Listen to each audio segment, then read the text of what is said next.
اپنی تاریخ کو بھلا دینے والی قومیں بے نشان ہو جاتی ہیں۔ وہ قافلہ ہوتا ہے پر جس کی کوئی منزل نہ رہے، وہ راہی ہوتے ہیں جنہیں راستوں کی سمت کا کچھ پتہ نہیں رہتا۔ کھانا پینا یہ زندگی ہے، ہم کسی کام کے لیے آئے ہیں۔ اور کیا ہوگا؟ وَلُبِسَ الْحَرِيرُ، مرد ریشم پہنیں گے۔ اور کیا ہوگا؟ وَشُرِبَتِ الْخُمُورُ، شراب پی جائے گی۔ اور کیا ہوگا؟ وَلَعَنَ آخِرُ هَذِهِ الْأُمَّةِ أَوَّلَهَا، اس امت کے آج کے لوگ پہلے لوگوں کو گالیاں بکیں گے، دیوانہ کہیں گے۔ اونٹوں کے لوگ تھے، پتھروں کے لوگ تھے، خچروں کے لوگ تھے، کھوتوں کے لوگ تھے، ہم راکٹ والے، ہم راکٹ والے۔ اور تمہارا نبی گدھے پہ سوار رہا ہے۔ سواری عزت کی چیز ہوتی تو میرے نبی کو اللہ براق ہر وقت حاضر کرتا۔ اللہ کے نبی کے 2 گدھے تھے، ایک کا نام عفیر تھا، ایک کا نام یعفور تھا۔ اب کبھی اس پہ سوار ہوتے، کبھی اس پہ سوار ہوتے۔ پھر آپ نے خچر پر بھی سواری کی ہے، ایک کا نام دلدل تھا، ایک کا نام فضہ تھا۔ پھر آپ نے اونٹنی پر بھی سواری کی ہے، ایک کا نام عزبہ تھا، ایک کا نام شہبہ تھا، ایک کا نام جدعا تھا، ایک کا نام قصوا تھا۔ پھر آپ نے ایک اونٹ پر بھی سواری کی ہے، اس کا نام عسکر تھا۔ پھر آپ نے امت کے مالداروں کو بھی گنجائش دے دی۔ آپ نے گھوڑوں پر بھی سواری کی ہے، وہ چھوٹے موٹے گھوڑے نہیں، بڑے عالی شان۔ ایک گھوڑے کا نام ورد تھا، ایک کا نام یعصوب تھا، ایک کا نام یعبوب تھا، ایک کا نام مرتجل تھا، ایک کا نام سکب تھا، ایک کا نام سبحہ تھا، ایک کا نام لزاز تھا، ایک کا نام طراز تھا۔ یہ سارے حسین گھوڑے تھے جن پر آپ نے کبھی کبھی سواری فرمائی کہ اگر میری امت کا کوئی مالدار اچھی سواری رکھنا چاہے تو میں گنجائش دیتا جاؤں کہ میں صرف غریبوں کا نبی نہیں ہوں، مالداروں کا بھی نبی ہوں۔ یہ جب سب کچھ ہوگا، میں ساری کو ایک دفعہ دوبارہ دہراتا ہوں، عزت تو خزل فی ادولا، جب حکومت کے کارندے بددیانت ہو جائیں گے، خزانہ خود لوٹ لیں گے، والامانۃ مغنما، عوام بھی بددیانت ہو جائیں گے، امانت کھا جائیں گے، والزکوٰۃ مغرما، زکوٰۃ دینے والے زکوٰۃ دینا چھوڑ دیں گے، وتعلم لغیر الدین، علم دین دنیا کمانے کے لیے ہوگا، واطاع الرجل زوجتہ، لوگ بیویوں کے فرما بردار، واقع امہ، ماؤں کے نافرمان، وادنیٰ صدیقہ، دوست کا استقبال، واقصیٰ اباہ، باپ کو ذلیل و خوار کریں گے، وساد القبیلۃ فاسقہم، قبیلے کا سردار فاسق، وکان رئیس القوم ارذلہم، حکومت نااہل انسانوں کے ہاتھ میں، وَأُكْرِمَ الرَّجُلُ مَخَافَةَ شَرِّهِ، ایک دوسرے کو سلام کریں گے بیچ میں نفرتیں چھپا کر، اور وارتفعت الاصوات فی المساجد، اور مسجدوں میں لڑائیاں شروع ہو جائیں گی، وظہرت القینات والمعازف، گانا بجانا عام ہوگا، گانے والیاں محترم ہوں گی، وَلُبِسَ الْحَرِيرُ، اور ریشم پہنا جائے گا، وَشُرْبَتُ الْخُمُورُ، اور شراب پی جائے گی، وَلَعَنَ آخِرُ هَذِهِ الْأُمَّةِ أَوَّلَهَا، آج کے لوگ پچھلے لوگوں کو برا بھلا کہیں گے۔ جب یہ سب کچھ ہوگا تو پھر کچھ اور بھی ہوگا۔ وہ کیا ہوگا؟ فَلْيَرْتَكِبُوا عِنْدَ ذَلِكَ رِيحًا حَمْرَاءَ وَزَلْزَلَةً وَخَسْفًا وَقَذْفًا وَآيَاتٍ مُتَتَابِعَاتٍ، تو پھر میری امت انتظار کرے، ان پر ہوائیں پاگل بن کے جھپٹیں گی، ہواؤں کا رنگ سرخ ہو جائے گا، زمین زلزلوں پہ آ جائے گی، زمین میں دھنسا دیے جائیں گے، پتھر برسا دیے جائیں گے، اور اوپر نیچے عذاب کے دہانے کھل جائیں گے۔ جب تک توبہ نہ ہوگی یہ راستہ بند نہ ہوگا، یہ پکڑ بند نہ ہوگی۔ میرے بھائیوں، آپ سب کی میں منت کرتا ہوں، ہاتھ جوڑتا ہوں، اور اعتکاف والوں کا شکر گزار ہوں کہ انہوں نے اللہ کے غصے کو ٹھنڈا کرنے والا کام کیا۔ آپ سب سے بھی کہتا ہوں کہ ہم سب اللہ کے دربار میں جھک کر توبہ کریں۔ یہ توبہ کا وقت ہے، یوم دعا منانے کی چیز نہیں ہے، اور یہ رونے کی چیز ہے، رو کہ وہ روٹھا ہوا ہے، اور اسے منانا سب سے آسان ہے، سب سے آسان ہے۔ میرے ایک بزرگ مجھ سے ناراض ہو گئے، ڈیرے میں، بھرے ڈیرے میں 1 گھنٹہ میں زمین پر بیٹھ کے ان کی منتیں کرتا رہا، زمین پر وہ چارپائی پر نوکر کھڑے ہوئے، رشتہ دار کھڑے ہوئے، اور میں معافی مانگ رہا ہوں کہ میں نہیں کرنا ہے، میں نے پتا ہے تو بڑا بڑا مولوی ہے، میں تینوں معاف نہیں کرنا۔ 1 گھنٹہ منتیں کروا کر پھر معاف کیا، خون کا قریبی رشتہ۔ اور میرا اللہ کیسا ہے؟ میرا اللہ کیسا ہے؟ اوئے ہوئے یا ابن آدم لو بلغت ذنوبك عنان السماء ثم استغفرتنی غفرت لك ولا ابالی. میرا بندہ حوصلے نکال لے گناہ کرنے کے، اتنے کر کے اسلام آباد کو نہ بھر، اتنے کر کے پاکستان کو نہ بھر، ہند و سندھ کو نہ بھر، ساتوں زمینوں کو بھر دے، پھر تہ بتہ گناہوں کو رکھتا جا اور خلاؤں کو بھر دے، چاند تاروں کی روشنی چھین لے، سورج کو کالا کر دے اپنے گناہوں سے، اور اپنے گناہوں کو میرے آسمان کی چھت کے ساتھ آ کر پھنسا دے. اتنے گناہ کرنے کے بعد تو نے ایک دفعہ اگر کہہ دیا یا اللہ معاف کر دے تو میں سارے معاف کر دوں گا. ولا ابالی، کوئی ہے مجھے پوچھنے والا؟ مجھے کوئی پوچھ سکتا ہے کہ کیوں معاف کیا؟ مجھے کوئی پرواہ نہیں ہے.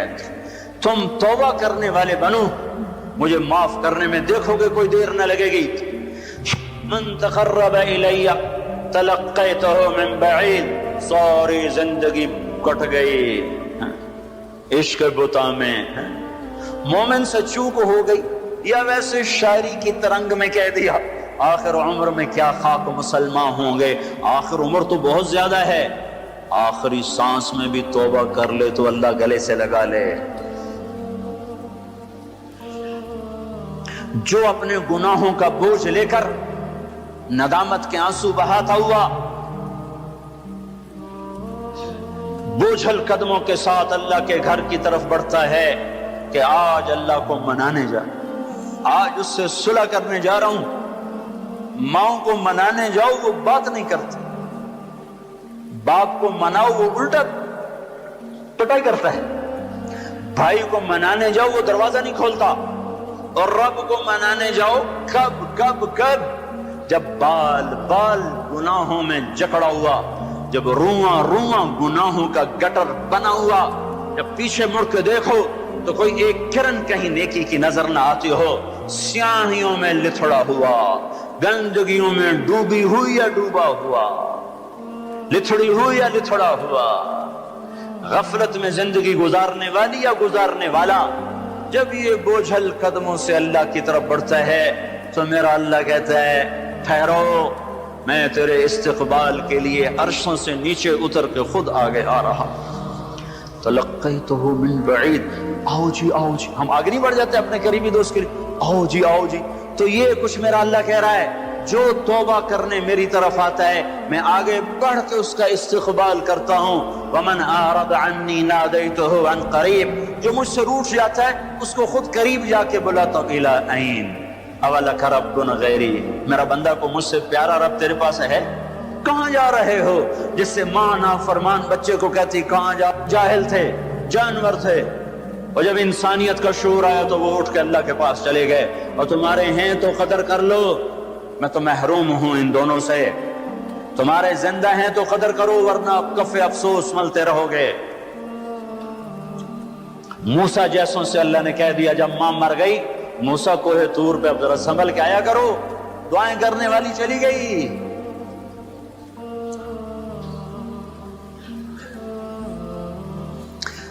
ہائے تو میرا اللہ کیا کہتا ہے آؤ آؤ میں تیرا استقبال کرتا ہوں، آ جا. میرا بندہ کہاں جا رہا ہے؟ فَأَيْنَ تَذْهَبُونَ یا ایہا الانسان ما غرک بربک الکریم. کاش اس آیت کے اندر کا شہد میں آپ کو نکال کے دکھا سکتا، اس کے اندر میں اللہ کی محبت میں آپ کو دکھا سکتا کہ اللہ کیسے پکار رہا ہے یا ایہا الانسان، او میرا بندہ، او میری بندی، کہاں جا رہے ہو؟ ما غرک بربک الکریم. اور کبھی رب بھی ظالم ہو سکتا ہے.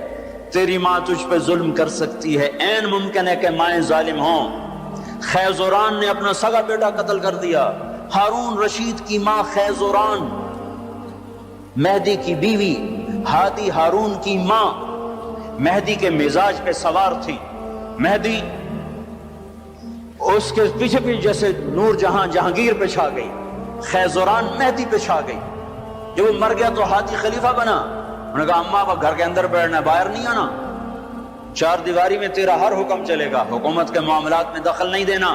رات سوتے کو ماں نے مروا دیا. مائیں تو یہ ظلم کرتی چلی آئی ہیں، پر